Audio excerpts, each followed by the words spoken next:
Hey, good morning, Bryan Post here. I'm going to go ahead and answer right up the first of the morning this question from one of my parent partners at our Love Pathways wraparound program. She actually asked this question of me about 2 weeks ago, and it felt so layered that I couldn't just give an immediate response, and so it has just sit with me, and finally I said, I'm going to answer this question for you. So here's the question. It says, this morning I was at a home. The child, who's 10 years old, comes out of her room and Dad asks her, "Are you ready to eat breakfast?" She says, leave me alone." This continues. If anyone says anything, she begins harassing her 3-year-old sister by saying, "Come give me and mommy hugs and cuddles." That ends with hating the little sister. She walks around randomly saying weird words and sounds. She is mad and then back to happy the next second, asking Dad a question. Dad says, "I asked you to get dressed." He is sitting on the couch. She looks at me but responds to him and says, "No, leave me alone. You're going to hold me down. You're hurting me." Now, this is an excellent question because it's a real-life scenario that comes from one of the families that we work with. And here's the way I'm going to pick this apart for you. First and foremost, it starts with the morning time. I cannot tell parents this enough.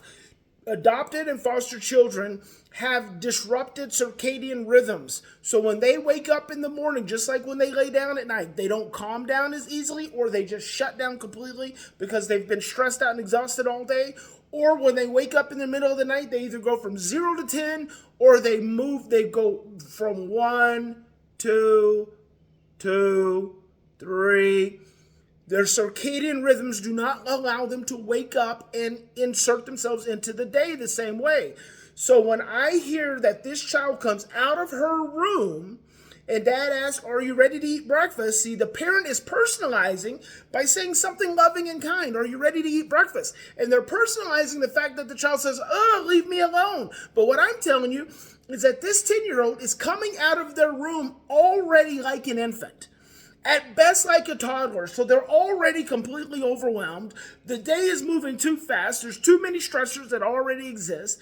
Their circadian rhythms are trying to adjust. They can't do it. They're trying to navigate things, and then the father's coming with a request, which then they automatically meet with a attitude or feeling expression of "leave me alone," which then is going to make the parent upset. This continues if anyone says anything, of course, because you're stress sensitive. You're already overwhelmed. So she begins harassing her 3-year-old sister, which emotionally she's probably about the same age. So she's either an infant, she's 2, she's 3, she's about the same age. So she's harassing the sister, saying, "Come give me and mommy hugs and cuddles," which is really her indicating what she would love to be receiving, hugs and cuddles. But everyone's trying to push her to eat breakfast, get dressed, and get ready to go to school, like it's the military.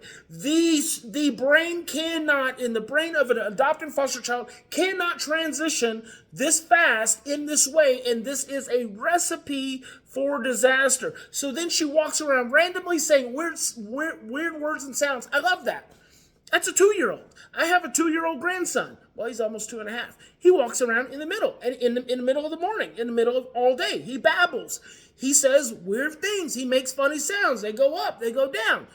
This is an evidence of a emotionally regressed child who looks 10, but because she's stressed, she's regressed, and no one's seeing the regressed age. This is why I always say, don't focus on the cognitive age, don't focus on the chronological age, don't focus on the physical, focus on the emotional, because the emotional dictates to all the other ages.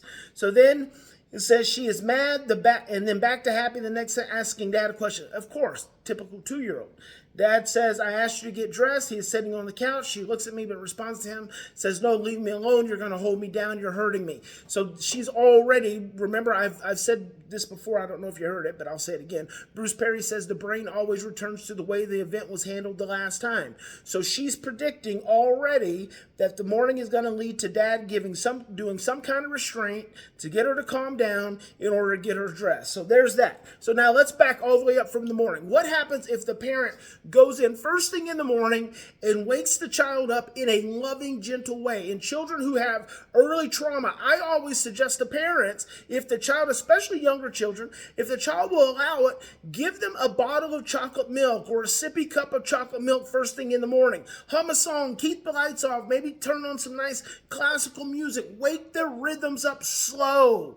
Wake them up slow so they can start to adjust to all the sensory input that is occurring. So immediately, if you're addressing the child at the emotional age before they ever get out of bed, not only are you going to be connected to the understanding of where they're at, but 9 times out of 10, you're going to be able to take that that regression that occurs from that emotional experience, and you're going to be able to dial it up to come closer to that chronological and cognitive age, which is going to help her be more successful in the morning. So that's the first thing that you're going to do. The second thing you're going to do is if she continues to be regressed, just see it.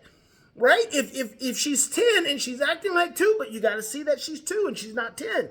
If she's acting like she's 2, then treat her like she's 2. Just say, okay, baby, come here to dad, little baby. And you pick her up and you cuddle her and you snuggle her and you say, what does the baby need? And you're just meeting the need. Listen, I've done this with 16-year-old boys before.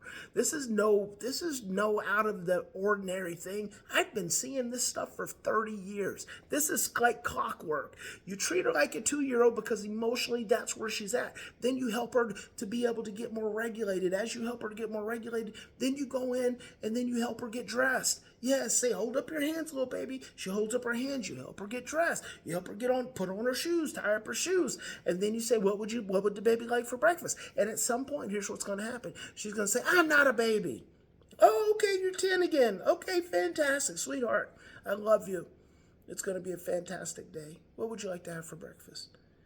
And then she tells you, and then you go into the kitchen, you make the breakfast, you sit down with her.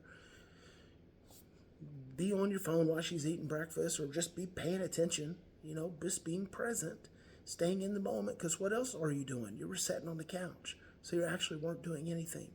So just be present. Meet the emotional needs of the 2-year-old until she's able to transition back up to 8 to 10. And guess what? Now you're going to send your child to school in a more regulated way, and she's going to have a more successful day. Hope that makes sense. Excellent question once again. Talk to you guys later.